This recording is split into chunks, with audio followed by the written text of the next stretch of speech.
Ovdje na području bivše tvornice Benčić, kao što i sami vidite, se intenzivno odvijaju radovi na 3 objekta, a vrlo skoro će početi na 4.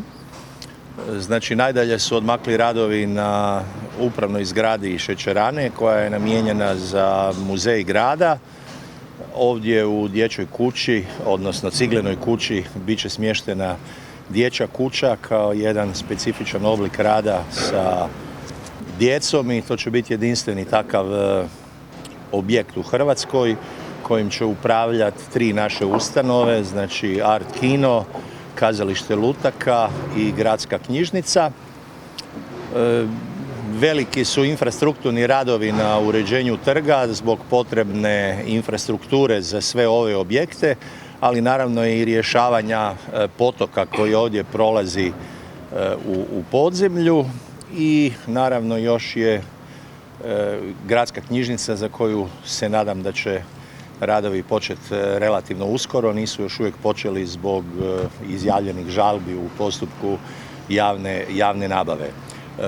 Ukupno na području cijelog Benčića investira se negdje oko 260 milijuna kuna, od čega je pola, odnosno nešto malo više od pola, osigurano kroz europske fondove kao nepovratna sredstva. No, u svakom slučaju Riječani će nakon završetka svih ovih radova dobiti jednu potpuno novu sredinu praktično u centru grada. Vjerujem da će svi objekti koji se ovdje nalaze protegnuti interes građana od Korza prema ovom području, što nam je na neki način cilj. Većina naših ustanova će dobiti potpuno nove i adekvatne prostore i to je sigurno nešto što će ostati za generacije naših sugrađana. Pogotovo me veseli ovaj dio koji je namijenjen našim najmlađima, dakle dječja kuća i naravno Gradska knjižnica koja je dobrim dijelom svog programa upravo posvećena djeci. Siguran sam da će ovaj prostor biti atraktivan i posjetiteljima Rijeke, turistima koji iz godine u godinu ima sve više, a ovdje ćemo stvarno imati što pokazati, dakle od kompletno zaštićene i obnovljene industrijske baštine iz 18.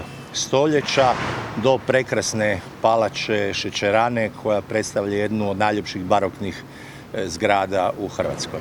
Ja vjerujem da ćemo održati rokove koje smo na neki način i definirali. Naravno, ovi objekti su nam i važni zbog projekta Europske prijestolnice kulture.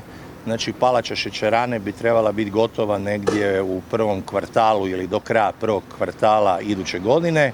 Dječja kuća bi po planu trebala biti u funkciji negdje sredinom godine, a Gradska knjižnica negdje opet u 1. kvartalu 2021. čime bi na neki način zaokružili cijeli projekt Europske prijestolnice kulture i u stvari na najbolji način pokazali ono što i jeste svrha, dakle a to je nasljeđe koje ostaje. Ovdje sad imamo prilike vidjeti nasljeđe u infrastrukturi, a naravno bit će tu i onog soft nasljeđa u edukaciji i iskustvu koji će ljudi koji rade na projektu steći kroz ovih narednih godinu i po dana. Naravno, da ne bi bilo zabune, nisam zaboravio da će u kontekstu nasljeđa infrastrukture biti i obnovljeni brod Galeb.